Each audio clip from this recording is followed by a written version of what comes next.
All right. So, welcome everybody. This is our fourth Circle Series interview for the Rise and Shine Public Speaking School for Women. And Rise and Shine is this: we offer courses, community, and support to women so they can gain confidence to really raise their voices for what they care about. We have two live monthly events. One is called Shine Club, where you can get feedback on a talk or presentation of your choice.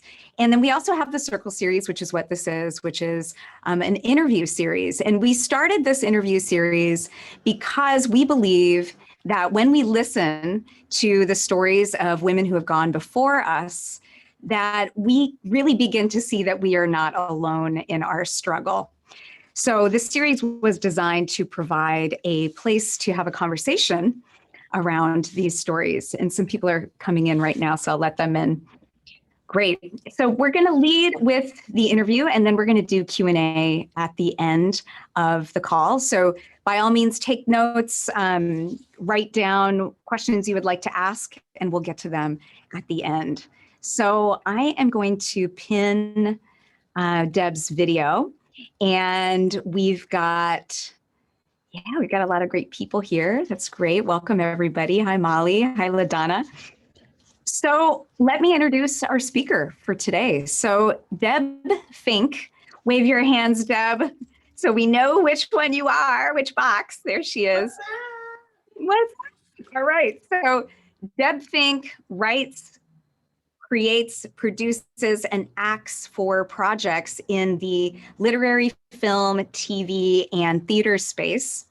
She is founding member of Central Works Theater in Berkeley, and she also coaches executives on how to tap into their authenticity so they can be better leaders. And her new world is all about writing.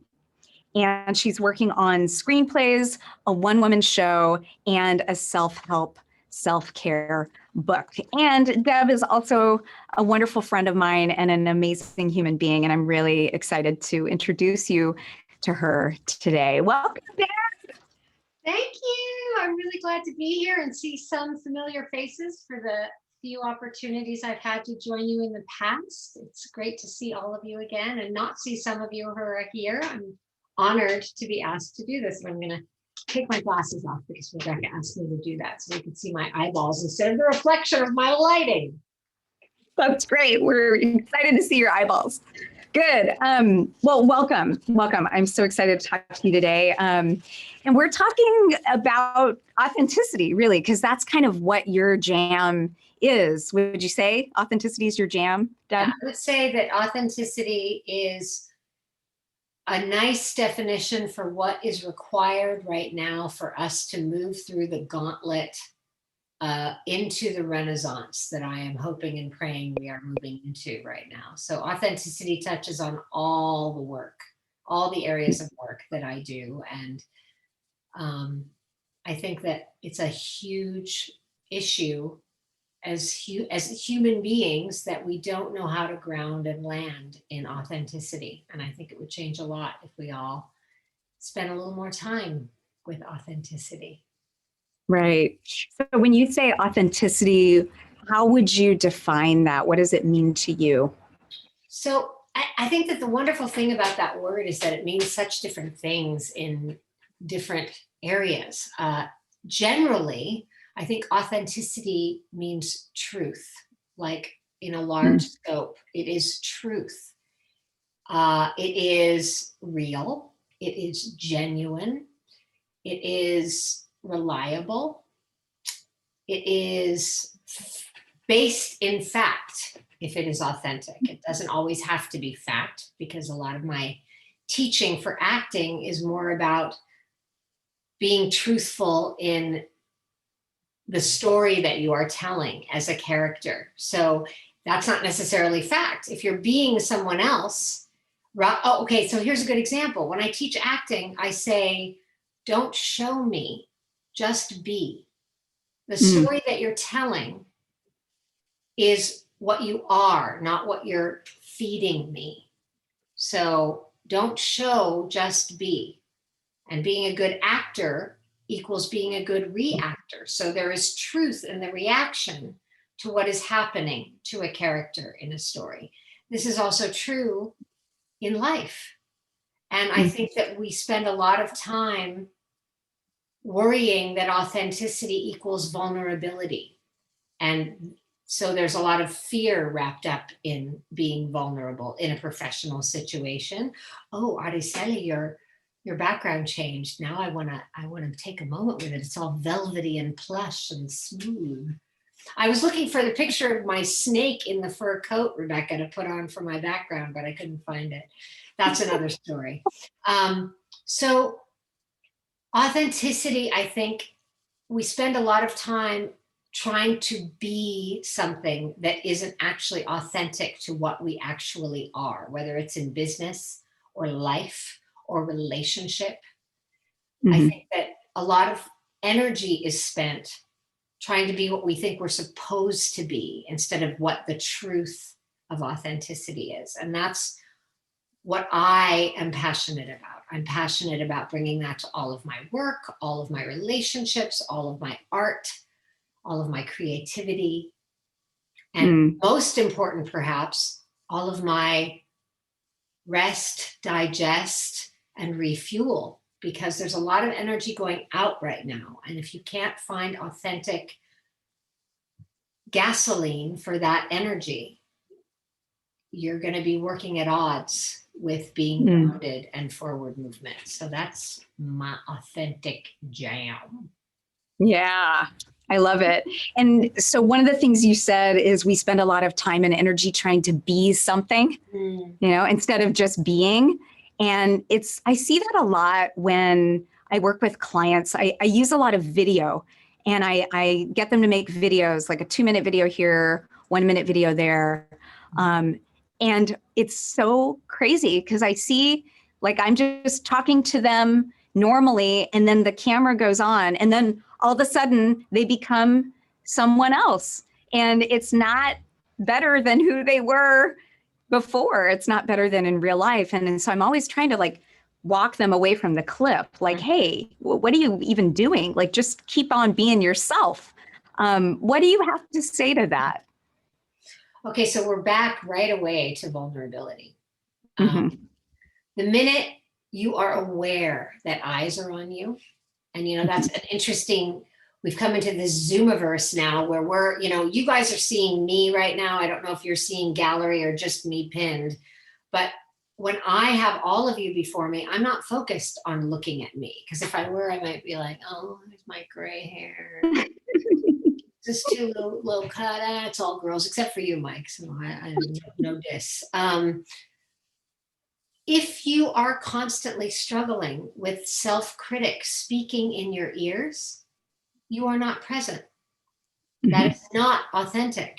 So the minute a camera goes on for most people, and it's something that's going to be recorded for posterity or professional purposes or whatever else, we lose the grounding of engagement because we get caught up in the rigmarole of, is there something in my teeth? Do I smell bad? I don't want to be doing this. How long is this going to take? I don't look very good. Oh, I love Rebecca's pin. Oh, wait, I'm not thinking about what I'm supposed to be thinking about. And that just gets in the way of landing. So the teaching of acting is very much about that, because if you can recreate human existence as an actor, you're portraying someone else most of the time, or something that is like you or not like you. If I take that into engagement authentically, what you need to do is create a grounded, truthful life that you are living, which is relating, engaging, listening, responding, reacting to what is happening in the environment around you, whether it's on a screen or what you're actually living through. And for an audition, for example, or an interview, for example, you can create, especially in the Zoomiverse, what you are reacting to authentically, ideally. It's very difficult to do that when the cacophony of criticism is what you're managing while you're attempting to be present. Mm. Did that make sense? Yeah. Yeah. And I want to ask more questions around that because that's something I think we all struggle with. I know I struggle with it. The constant chatter that's going on. Oh, I shouldn't have said that. I was on a call the other day with someone who was looking for communications coaching. And his big thing was, I need to stop saying, you know. And as I was talking, I heard myself saying, you know. And then I started shooting myself with arrows saying, don't say, you know. And then I would say, you know, again. And no, just stop it. And it was horrible inside my head. Outside, it was totally fine. You I looked even, great. No one knew you were feeling that. yeah, but there was another dialogue going on in here that was really, really distracting. So how do we get out of that? So my term for that is something that I think one of the reasons I'm such a good teacher for these kinds of things is that I've spent a solid 3/4 of my life managing the managing of the managing of the managing. What does that mean? So what you're talking about when you have this client who's talking with you about, I want to be able to engage online without saying, you know, all the time. And you're responding and realizing you're saying, you know. So instead of recognizing that and taking a pause each time you want to keep speaking, which makes a, you know, come out, Mm-hmm. why not take a pause and sit back and have that moment of stillness and thought conversation with self? We forget that us humans in real life all the time think about what we want to say next. See how I did that? Slowing down grounds us. And for some reason, when we're being watched or recorded or presenting or giving a speech or having an interview or doing an audition, we forget that truthful, authentic, real, genuine communication includes pausing. Mm. As feminine people, and I mean that for all genders or nondescript genders, the feminine feels as though we have to work very hard all the time to prove that we're working, to make sure everything's getting done, to take care of everyone in the situation. However, if we drop into the reality that we can speak with our own thought in a conversation internally in the same way we speak outwardly, not only do we comfort ourselves and ground ourselves, but we make other people more comfortable. The long pauses that happen when you're having a conversation with, oh God, I'm messing up and I'm hating what's happening right now. And oh, where was I? What was I saying? What's my line? That's how actors lose their lines. Suddenly they're them on stage instead of living the character's life, and they get lost. We do that in real life. When something comes up like, oh God, Rebecca's voice in her head is saying, I just said, you know, 3 times. I have to stop saying, you know, oh, 4. So the key,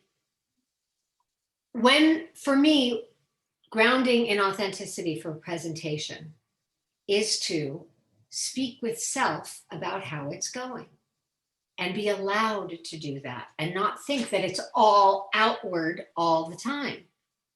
Turning inward and having a moment of discussion with self drops us into that reliable, genuine authenticity of being instead of showing. Don't show, just be. Listen, react, whether it's to who I'm looking at right now, I can react to all of you, or to, I wonder if so the thought in my head might be, I wonder if I should have left my shirt on. Do my arms look fat? Oh, whatever. It's okay. That can go on in your head as long as you welcome it and salve it and move through it. It won't take you to a place of, right? If you welcome it and own it and make it part of who you are. And, we don't exactly have a lot of help from society and, the pictures of women in magazines and all of the things it's the supposed to's cha-cha. So the people for me that I'm really attached to, that I find engagement with, that I find admiration for, are people that give themselves the moment to pause and breathe and can engage with me. And you can be truthful to a degree, even in a professional situation. You don't want to tell them that I'm in a really bad mood because I just got a speeding ticket on the way over here. But you can have a moment with yourself to say, I'm going to put that down and move on now.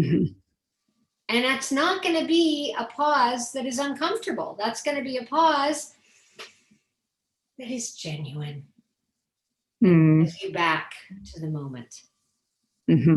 So whether you're being you or being another character, which is my range of job for my coaching, that works. And for professional women, for example, I talk to a lot of women who, I'll read you a statistic and then I'll tell you a story. So statistic, there's no numbers in the statistic, but so I think it was a Harvard study that said female employees receive more negative feedback on workplace performance reviews. And the feedback also contains some form of personality criticism.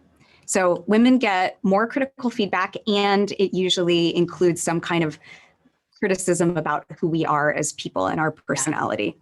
A friend of mine was working in a job. She had been promoted without actually getting the promotion because her boss had left. So she just started doing her boss's job, did that for about a year. And then a performance review came up. She was expecting to just get the title because she had already been doing the job for a year. And in the performance review, they didn't give her the title. And they also said, you need to smile more. That was their biggest criticism for why they weren't giving her this title. So with that being true, with the fact that we do get more criticism and we do get a lot of personal criticism too, what's your advice, or like, how do we continue to show up as our full selves, even when we're told that somehow that's not quite good enough? And therefore we automatically get into these kind of roles where we're trying to act a certain way so we're accepted or promoted or given accolades. Right. Well, I think that, first of all, my reactive reaction to that is that this is a power play when someone says something like that. And it's a test, honestly, in my opinion, whether I agree with the method they're testing or not, because I do not. But when someone says something to the degree of, you need to smile more, and that's why we didn't give you the title automatically. And I don't know if that was as complete a sentence as that or not. My immediate, so first of all, reactively inside, I would feel the gremlin of anger, of worry, of fear come up. But I would probably approach it with a question, meaning if that job were a face of a company, was a company that interacted with clientele, I think I would pose a question saying, can you be more specific? Is this more in relation to a customer service communication issue? Do you have specific notes for me from clientele I've worked with? Or is this just a general overall idea of what you want this position to be represented as? And please expand on that. And then I'd shut up and see if they could dig their way out of it. Mm-hmm. So if they have good notes about something like that, if there is something that is particular to that position that I've been doing for a year while they're searching for someone else, then I can take that information. I'm interested in that information. And I can answer to that and also give them an idea of how I would like to work on it. And if there's any resource they'd like to offer me so that I can cultivate the role they require to fill this title. Mm-hmm. Otherwise, if that doesn't happen and they don't have any good answers, and I'd be willing to bet that somebody might say, ha ha ha, we were just joking. Something like that. If they don't have any good answers, then I would pound it home with, I feel like this makes me want to ask if you all feel that it's necessary to continue the executive search for this role. And if that's the case, I may need to reevaluate my willingness to continue. I'm not being considered for this role, and this is all just a transitional phase. I'm going to have to ask you what that's going to mean for me when you hire a new person that smiles more. Mm-hmm. Well, good, Deb. Yeah, I mean, I think that there are times when there is an authentic reason for some sort of a statement of constructive criticism, and frequently in business, as I've discovered, the CEOs never like to listen. They know how to do everything, even though they've hired me to help them engage, which they don't know how to do most of the time. Mm-hmm. There is also a lesson to be learned in how to present these problems, these theorems, these formulas that require sorting through by a team, by a supervisor, by a senior member of a company. And a lot of them didn't get there because they're graceful. We know that. Mm-hmm. We know that the people that get to the top get there because they're hungry and they fight for it, and they're going to get it no matter what. Their passion is there. Once in a blue moon, there's a beautiful combination of someone who, in their humanness, also has passion and purpose in that business, in that cultivation, whether it's nonprofit, whether it's sales, whether it's any kind of business tech in the world.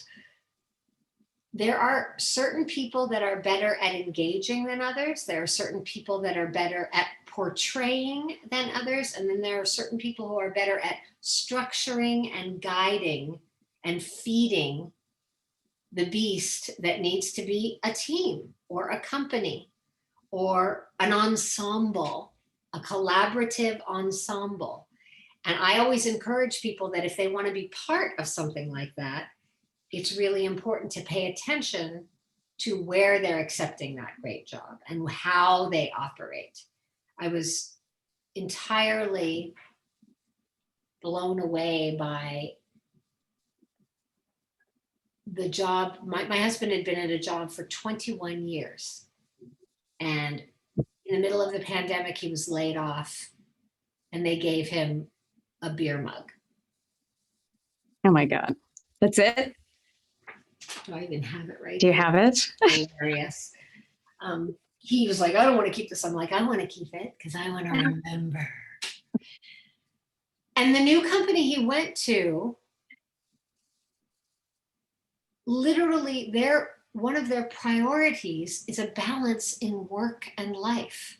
That's like one of their goals and in fact, halfway through the pandemic, halfway through the first 4 months of his job, they made an announcement that nobody was to work more than a half day on Fridays. Not because they didn't want to pay people, but because they wanted to make sure they were doing okay. Mm-hmm. So that's a big difference. And the first company, which for now shall remain nameless, even though Rebecca knows what it is, was a magnificent company for years and took very good care of us. You know, I'm the creative. I don't have regular income. I make a bunch of money when I get to do a voice in a Pixar film, and then I don't make $1,000 in a month frequently as a private coach or as a teacher or as a writer or as a nonprofit fundraiser. So it's important for us to have the security of what he has to offer, but he owned that he stayed there way too long and was floating. And so when it was time to pick what's next, I was like, you don't need to make the big bucks. I can get a real estate license if I need to. Maybe you want to teach Tai Chi for a while. Let's think about this before we move on to the next place. And as we did, he then found his way through the panic, through the depression, through all the things that happen when you get laid off. And when you've only had one job for 21 years, that's a trip. And he found a path to what was right because he paused and checked in to the authentic side instead of the supposed to's and the panic and the fear. And you know, we've all dealt with crisis in life. The loss of a family member, death, illness, all of those things. We cannot authentically function in the world unless we pause and land and process. Because if we don't, we're just managing the managing of the managing. And we don't ever get to the other side. You know, there are many religions who say when somebody dies, you shouldn't work for a year. It would be nice if we could all do that. We can't really do that. But that is a message to us that this human vessel of blood and flesh and bones and emotions and brain that is all over the place, if you're me and Rebecca, requires coddling and comfort and grace and rest to function. And in the workaday corporate world, that gets lost most of the time. I was just looking at the chat. I just realized I hadn't seen it because my glasses aren't on. Bye, Araceli. The permission, giving permission to self to land is significant, whether it's in a speech or a job or a meeting. We can prepare and prepare and prepare and prepare, but the minute if that light goes on and we go, I suck, we're lost. But it's okay to say, oh, I'm having that I suck thought. Let me think about ice cream. And I'm back. You just communicated so much. And one of the things I really want to pick up on is this. So the idea of landing in yourself and therefore in authenticity and truth when you give yourself that space to pause. Right. And the story you told about Dave losing his job and both of you together deciding to pause before taking the next step. I often struggle with taking that pause when there are events going on in my life that I don't like. I like to call it the table flip move. Like I'm a table flipper. I will stand up, flip the table, and then I'm out of there, you know? And it's only been since I've gotten older, and I would even say like in the last 2 years since losing my parents, because I've really had to access different parts of myself that I hadn't seen before. It's only since I've had some of this life experience that I've been able to take a pause and not flip the table. I'm still looking at the table. I may even have my hands underneath the brim of the table, but I don't flip it anymore. At least I haven't yet. So sounds like that's to me exactly what you're talking about the breath in between the feeling that you want to flip the table and actually flipping the table. Yeah. Well, I think that it's a beautiful allegory that you make for literally having the hands under the table. In a way, you're almost telling yourself, that if I need to, I can still flip this fucking table. Mm-hmm. If I need to, I can do that, and I can make a hubbub, and I can storm out of the room and deal with it all later. Mm-hmm. Perhaps just knowing that in this moment of frustration or challenge or discomfort of any kind, knowing that that is a possibility may be enough.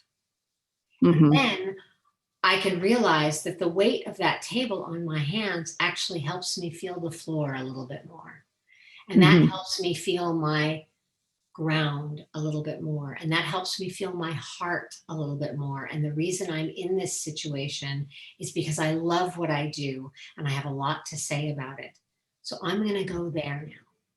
And literally, all of that thought conversation with myself in representing that to you right now took less than 8 seconds. Mm-hmm. That is not an uncomfortable pause. If you are actively considering what is next, you are holding space. And so for actors, if they forget a line and they remember the thought that their character is having within the story their character is telling, that is an engaged, wholly realized moment. And then they will find the words that they learned to exemplify that. In real life, when we do that, if we give the space of a inhale, think, and exhale, and perhaps words come, we are still holding space. We are still holding focus as long as we're not going, don't look at me, I'm messing up right now. As long as we're not shrinking into, oh my God, I'm panicking. Okay, I'm panicking, but I want to talk about that meeting we had yesterday and why it wasn't okay. So as I was saying, literally, a thought conversation with self will take you through it every time. You just have to trust it. That's another good word that I affiliate with authenticity. Trust. Trust is very hard frequently in precarious circumstances. So having a few touchstones that help you ground in a feeling of security is really important when you go into that important meeting. Like I have these 3 bullet points that I could talk about and engage with passion that I could always fall back on no matter what the question. And remembering it's okay to say, I don't know. I'll have to think about that, but I'm interested in pursuing that further with you. Or I don't think you're going to like my answer, so here's your warning. I'm winding up and I'm going to decide to do it right now. Or the idea that you are just enough in a neutral place instead of having the right answer is really significant for that. I think a lot of A types get wrapped up in the perfectionism of what the supposed tos are. And we lose authenticity when we do that. If you have a bullet point to ground into 1 to 5 in a particular meeting where you want to make sure that these things get covered and people take you off point with things like, so we had a big talk about this and we think you really don't smile enough to be the CFO of this company. That's interesting. I would think that the CFO would need to be serious with or without a smile. Tell me more about that. Explain to me what you would like to see from me in particular or from someone in that role. Perhaps I can work toward that for you. And if you don't think I can, I'd like to know now. That's flipping the table in a different way. You know, you're not being defensive. You're not a deer in the headlights. You're engaging in conversation, which they're testing you to do, which they don't think you can do, which is why they're saying to you, we think you should smile more. That's a generalization that doesn't make sense. All you have to say is, so in what circumstances? Like now? I could smile now because that was kind of a funny statement you made.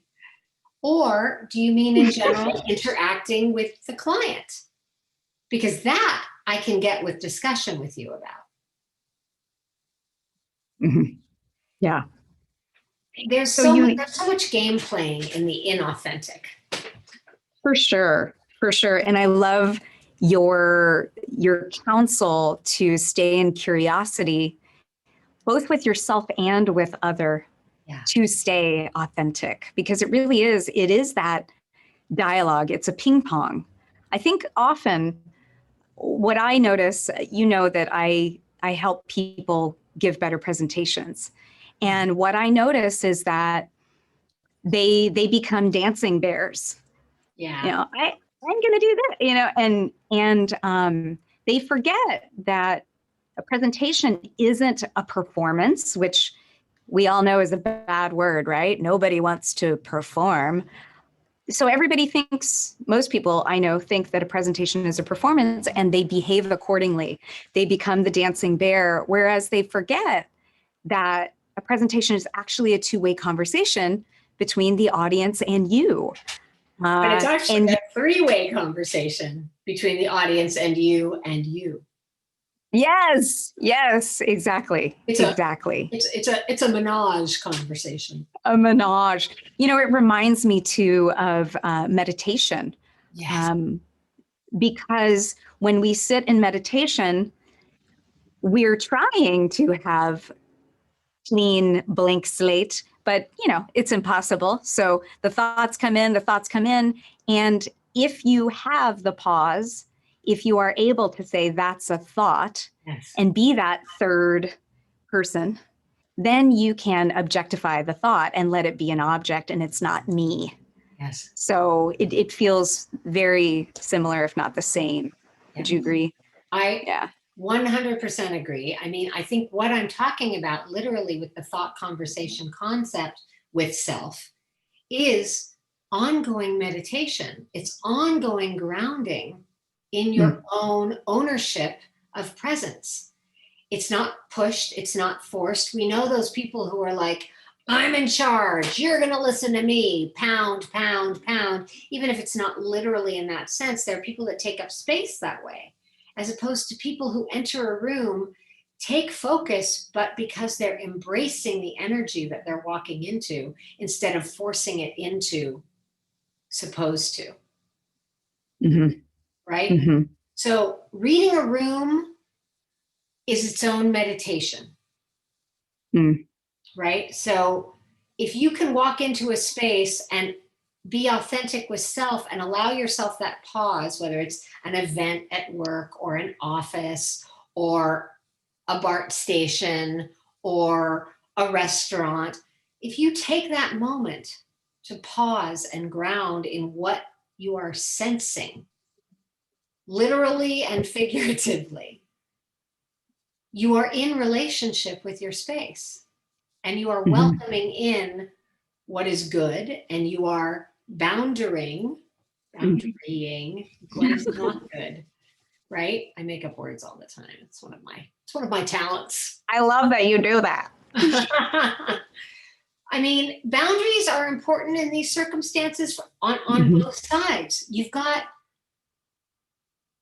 the need to be protected to a degree, but also open at the same time. So you've got the boundary of self with what's outside. You've got the boundary of what you're putting out, so that if you pause, you have enough time to realize if maybe that's not appropriate in this moment, or let me take in Rebecca and see if this is a good thing for me to say right now. That pause of conversation with self is authenticity. It is how people live everyday life when they're not thinking about it. When you go to the store and you go shopping at the Berkeley Bowl or at Whole Paycheck or Monterey Market or the Farmer's Market, you have a conversation about every fruit and vegetable you're looking at, or you have a conversation with self when you look at your list, and then you look at which vegetable you want, and then you touch the peach, which you're not supposed to do because it's COVID. Okay, I'll take it. I touched it. That conversation going on is what is exactly what I'm referring to. That is not only allowed, but encouraged in engaging professionally. And I think statements like you need to smile more are all about people checking and seeing what your cojones are like and what your ability is to ground in that moment and say, this doesn't really work for me. How's that for a smile? Mm. So it doesn't have to have negative connotations. It just helps you to land in self and then make an informed decision as the human that you are about what is okay and what is not okay. And how, if you take that moment to pause and react instead of just be reactive, as we all can be with our family members or our animals or our children when we pop, then there's the conversation internally and externally that has to happen, which is, why am I so sensitive that way? Why am I reactive that way? What is causing that? If someone were to say, we think you should smile more, really? I think I smile a fair amount. Gives you plenty of time to figure out how to say to them, can you give me an example of why that is important for this particular job that I've been doing for a year? Because I'd like to be the best I can be, but I'm not sure I understand the correlation. Mm-hmm. Discussion is really important. It doesn't always have to be a power play. It doesn't always have to win. It just has to be present and engaged, because that's true and that's authentic. And if I were your friend in that position, coming back, because I can't let go of this, I'm ready to open a can of whoop ass on whoever that was. If your friend could sit back and not be agog and not be surprised that this is a tool in the game to help them to sort through whether she really does have it in her to remain in consideration while they do this executive search before she meets with the board or whoever she's going to meet with.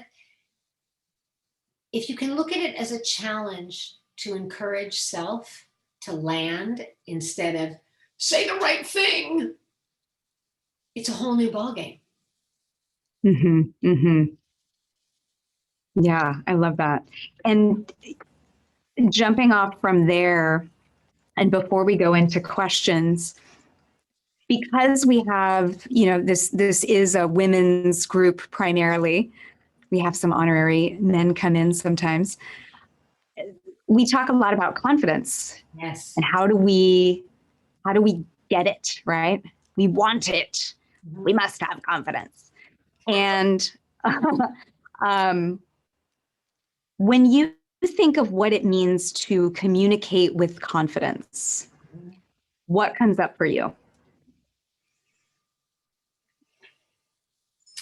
I think authenticity is helpful. I think feeling prepared, whether you feel confident or not, is helpful.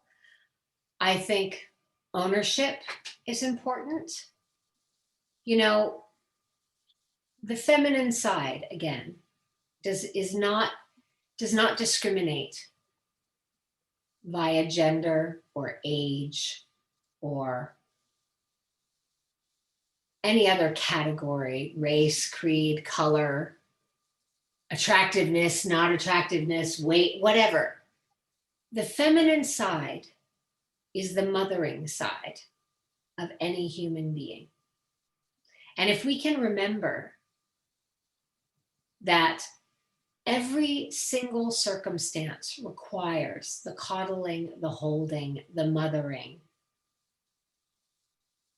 we can bring that aspect to our confidence just by being receptive and willing to engage and discuss in the way a mother would to a child having a nightmare or taking the bus to school for the first time or losing a pet. There is not any circumstance that cannot, and you can do that with strength and confidence. I think that confidence comes from awareness that you are not less than, that you are enough, in what you are right here, in that moment, right now. Mhm. And there are touchstones into that for every individual. You could think of a song or a moment or a person, and you could put those eyeballs in the camera when you're making Rebecca's video. So you are talking to them, who make you feel strong and beautiful and smart and capable. You don't need to always show that's the case. You need to engage with that within yourself, and then everyone else will get it. So that's a little hard when you're having a hard day, or it's been a bad week, or you think it's going to go wrong and you've talked yourself down into the muck of critique and I suck. But if you take some time through thought conversation, through meditation, through rest and digest and refuel, you will find the things, even if it's a stuffed animal that you sit on top of your computer to look at, that reminds you when you were 6 and dressed up like a princess. And that will help you to land back inside, instead of, oh, I'm forgetting this and I'm not doing this. And where's my list? And what do I need to, oh, I don't want to. Confidence equals I am enough. Mm.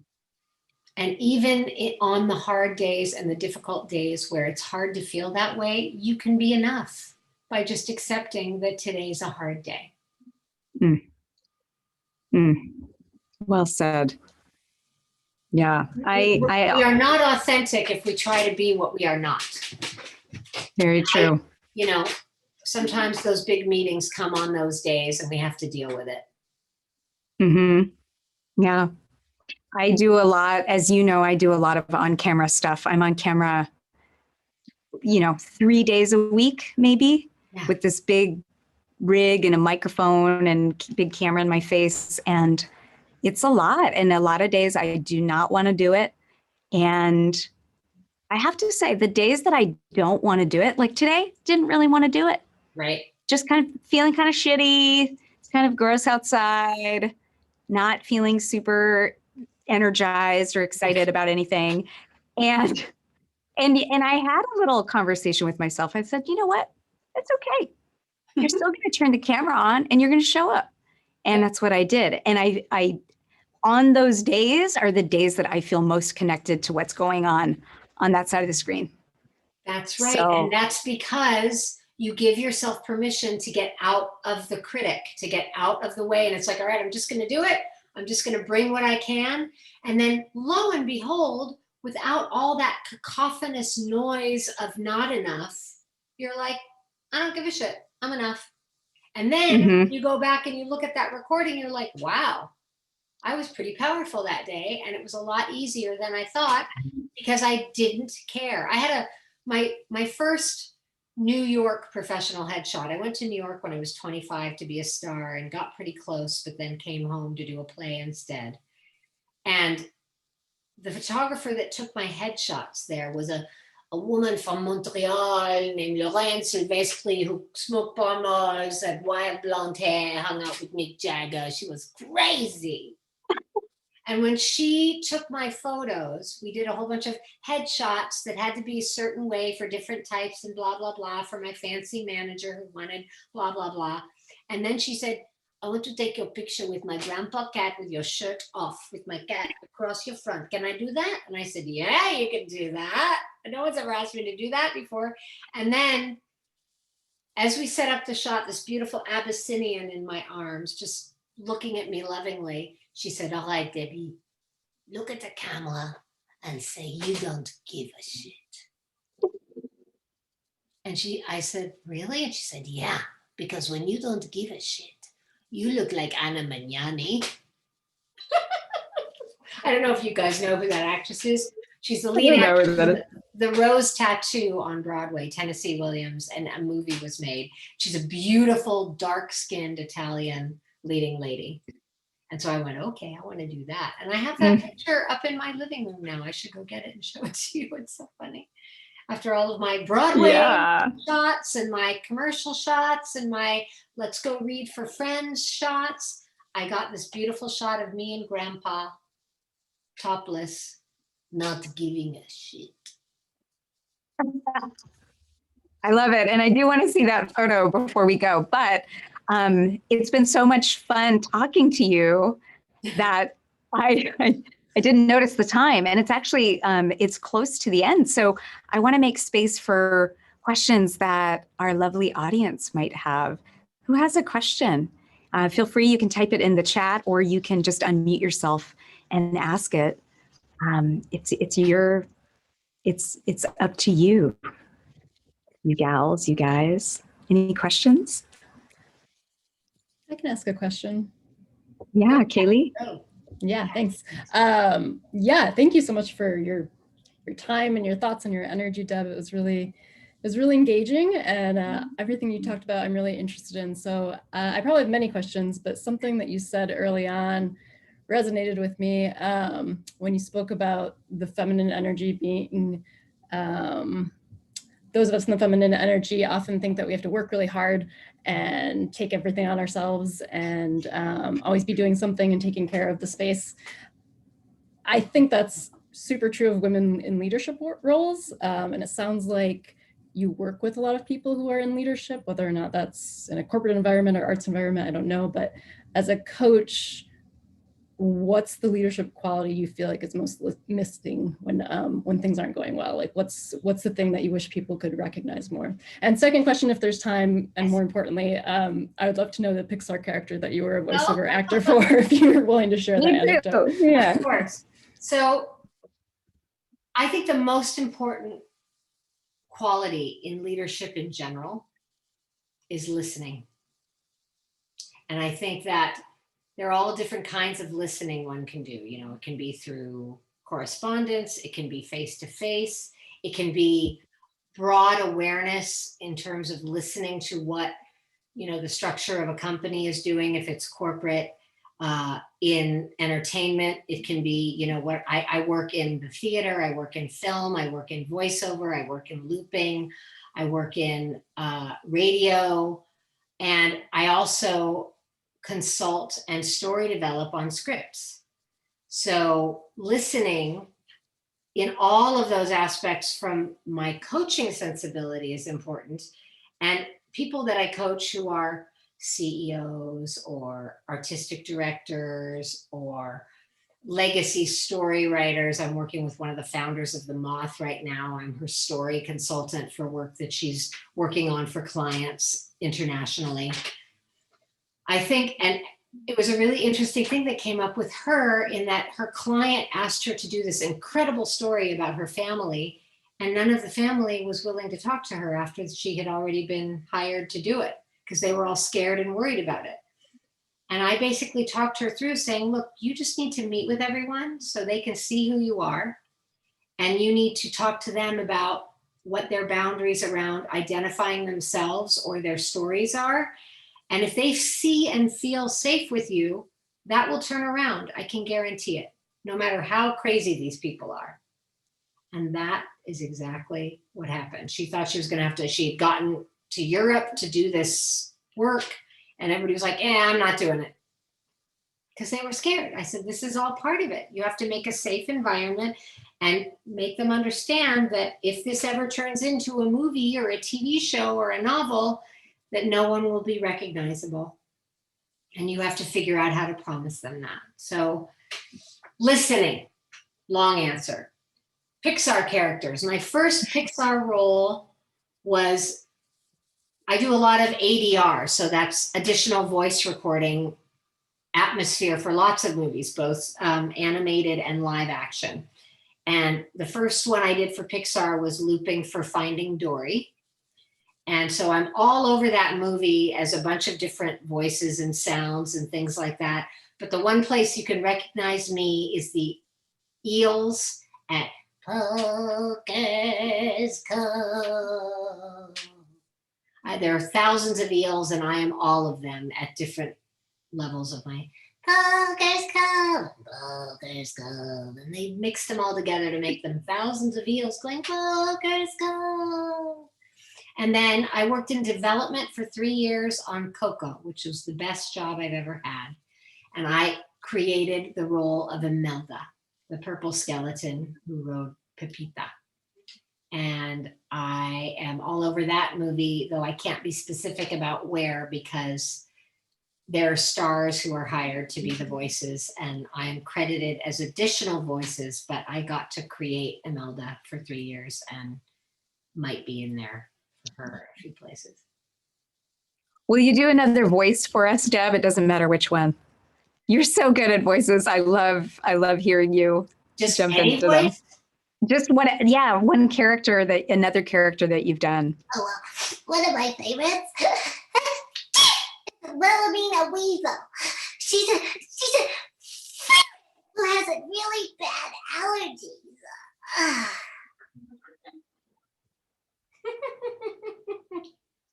So good. So I good. have like 26 voices on Watch Dogs 2. I've never played the game, but you can hear me all over that if you or your kids ever play it. My favorite was like Wolfman Jack DJ on that. So, and I did a bunch of the dogs. Love it. So it's right about at 4:00 right now, and I wanted to note the time. Deb, do you have maybe 5 more minutes? I am fine. Yeah? Yes. Thank you. Thanks. It's tough. It's hard to stop talking sometimes, I find, and then I don't leave time for other people to ask questions. So Yeah, well, who you know, else has a I showed question? you this in the beginning. This is my tool for shut up. Any other questions, guys? Go for it. Yeah, what questions? You can type them in the chat or just unmute yourself. Any questions? LaDonna, Molly, Noelle, K.A., the mysterious Mike. big Thank K, little a. No questions. Well, okay. So I'll let you guys know that in general, I'm focusing primarily right now on writing because I'm trying to get disciplined and sort of shift focus a little bit. I have this wonderful theater company in Berkeley that's trying to figure out how to reopen right now. And I work as an actor and a writer and a coach. I teach at ACT, acting and auditioning for the camera, which also includes career development. And I teach privately I do a lot of private stuff. And right now I'm cultivating a new place for story in development online called Your Stories Here, which right now just has a Facebook I just page. dropped that into the chat too for you guys. You can click on that. Yeah. Check out Deb's stuff. She's, as you can tell, she's an amazing human being, an incredible actor and writer. I've had the pleasure of hearing many of her original pieces, and I'm always really blown away. So I want to say thank you, Deb, for taking the time to be here with us today and giving us some of your delicious wisdom. Thank you. My great pleasure. And I love creating environment with Rebecca too. She actually helped me have the best 50th birthday ever.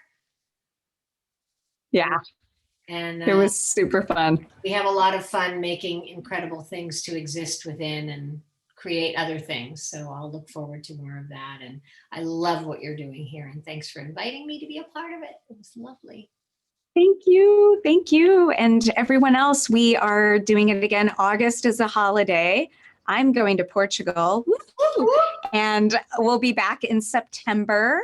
The next Circle Series event is on September 16th. We're going to be talking about self-care and what it means for professional success as women. And that is with Doctor of Chinese Medicine, Julieta Octavio. And if you don't know Julieta Octavio, you definitely need to show up because Deb is a badass with theater, acting, authenticity, all those things. And Julieta is a badass with medicine, healing, all of the things that we women, we have to focus on if we want to consistently show up. We have to take care of ourselves as well as others. So I encourage you to join September 16th. Taking care of the temple. Taking care of the temple. Exactly. Yeah. Great. Well, thank you all for joining. It was good to see you, Kaylee, Molly, LaDonna, who are still here. LaDonna, you're not going to let us see your face. You're always hiding and putting you on the spot. I see. No, not today. I'll prepare next time. 6 o'clock came around because I'm an hours ahead of you. And I was like, oh my gosh, let me just try to get on. And then I thought I had registered and I hadn't registered. So yeah, I'm the one with all that going on in my head. Hey, you're not alone. We all have it. That's the other thing that helps us to get through to the other side, LaDonna. All of us do it. And usually the most well-meaning people are the most cluttered that way. So just give yourself a moment to remember that you're not alone in that juggle. Well, it's funny because last week I started my first improv class because I'm like, I've got to figure out how to have a voice. And good for you. I just said, okay, I'm going to do this. I've thought about it for years. And now I said, okay, it's time. That's a great way to do it. It creates a safe environment on your toes, and that really helps you to feel more comfort and confident in opening. Improv is a great way to start. So remember, the most important thing with improvisation, LaDonna, is have fun. Yep. And not kind of like with life. What were you saying, LaDonna? I was just going to say to get out of that performing role kind of thing and try to be authentic. Right. Get out of the supposed tos, throw it all away. Be willing to fall on your butt, because that's when the best stuff happens, especially in improvisation. It's really significant. It can be really freeing to just enjoy whatever the process is without the concern of success. Improv is ready for that. Yeah. I want to wrap it up with a really quick story that speaks to that. When I was 21, I went to live in Alta, Utah at a ski resort because I thought I'm going to learn how to ski. I'm going to learn how to ski. This Texas girl is going to learn how to ski. So I went to Utah. I worked at a lodge, and every day I would go out and I would ski. And every day I would fall down. And there was this one guy, Bill. I had such a crush on him. He was like 6'3", kind of lanky. I love him like that. And every day he would ask me, how was it? How was it? How was it? And every day I would say, it was okay. It was okay. It was okay. And then finally one day I didn't fall down. And I saw Bill and he said, how was it? And I said, I didn't fall down. And he said, you're not trying hard enough. And I was like, oh. That would burst my bubble. So long for that day. And then it finally came and I got it. Bill really helped me out there. So I want to leave us with that. I feel like that's the truth right there. Well, talk about authenticity, right? Mm-hmm. You haven't succeeded that day until you fall down and get back up. Yep. And with that, we're going to leave it here. So thank you, everyone, for joining. Thanks, Deb. Great meeting you. Lovely seeing you guys. I'll see you at the next ones for sure. I'll be around. All right. September 16th. We'll see all of you there. Enjoy your trip, Rebecca. Yes. Thank you. I will. Okay.